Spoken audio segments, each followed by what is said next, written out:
My dear 8th class students, today we will going to learn establishment of UNO.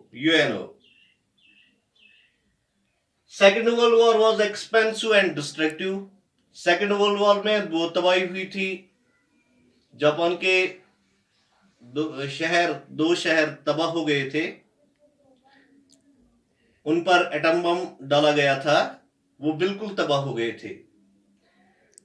उसी तबाही को देखकर world के जो लीडर्स और स्टेट्समैन थे उस वक्त के, उन्होंने डिसाइड किया कि एक इंटरनेशनल ऑर्गेनाइजेशन होनी चाहिए जो वर्ल्ड को फ्यूचर में जंग करने से रोके.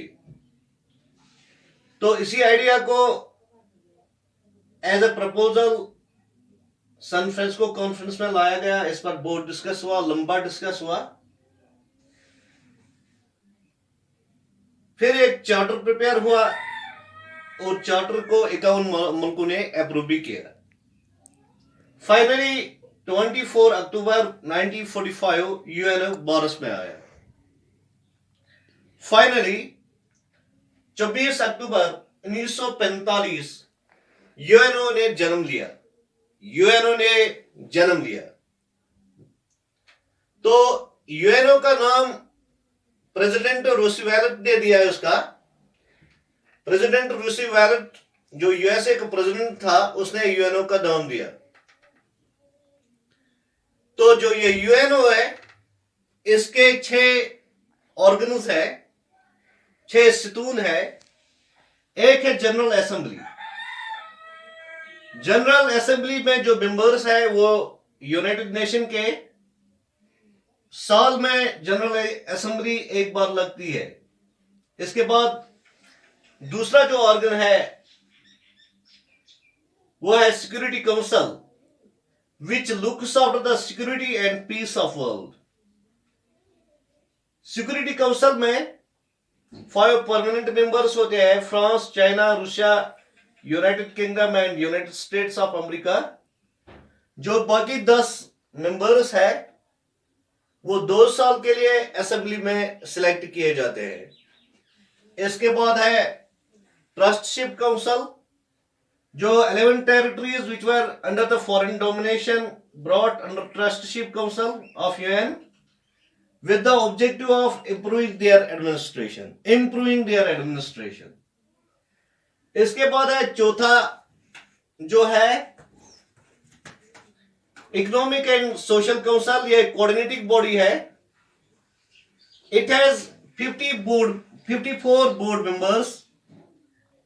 इसका जो काम है ज्यादा looking welfare for women and children.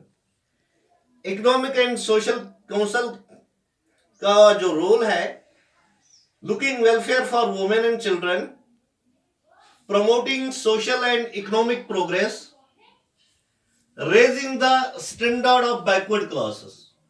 जो बैकवर्ड क्लास है उनका स्टैंडर्ड अच्छा करना इस इकोनॉमिक एंड सोशल काउंसिल का काम है.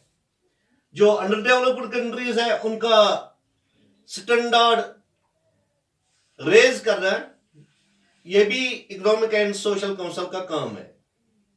इसके बाद है इंटरनेशनल कोर्ट ऑफ जस्टिस, जो वर्ल्ड कोर्ट, जिसको हम वर्ल्ड कोर्ट कहते हैं. इसमें 15 जजेस होते हैं. वर्ल्ड कोर्ट में कितने जजेस होते हैं? 15 जजेस होते हैं. इंटरनेशनल कोर्ट में 15 जजेस होते हैं. इस कोर्ट का क्या काम है? The court settles dispute among Nations. जो डिस्प्यूट नेशंस के दरमियान होता है उनको सॉल्व करता है या उनको सेटल करता है. ये इंटरनेशनल कोर्ट ऑफ जस्टिस या वर्ल्ड कोर्ट का काम है. इसके बाद है secretariat, carry out day to day work of the United Nation. It is the job of secretariat and इसका जो हेड है secretary general. My dear students, today you learn about establishment of UNO and the organs of the United Nations. There are 6 organs of the United Nations: General Assembly, Security Council, Trustship Council, and Economic and Social Council, International Court of Justice, and Secretariat. These are the 6 organs of UNO. I will repeat this again. World war second के बाद world के leaders और statesman जो थे उस वक्त के, उन्होंने तबाही को देखा, तो उन्होंने डिसाइड किया कि एक इंटरनेशनल ऑर्गेनाइजेशन होनी चाहिए जो वर्ल्ड को फ्यूचर में जंग करने से रोके। इसी आइडिया को as a proposal Francisco conference में लाया गया। इस पर लंबा डिस्कस हुआ, तो फिर एक चार्टर प्रिपेयर किया गया। उस वक्त उसको अप्रूव 51 मुल्कों ने किया। अब इसके 200 कंट्री इसके मेंबर है। तो इसका नाम, जो यूएनओ का नाम प्रेसिडेंट रूसवेल्ट ने दिया, जो यूएसए का प्रेसिडेंट था। तो फाइनली 24 अक्टूबर 1945 में यूएनओ बारिश में आया और यूएनओ ने 24 अक्टूबर 1945 में जन्म लिया, यानी बारिश में आया। Thank you my dear students.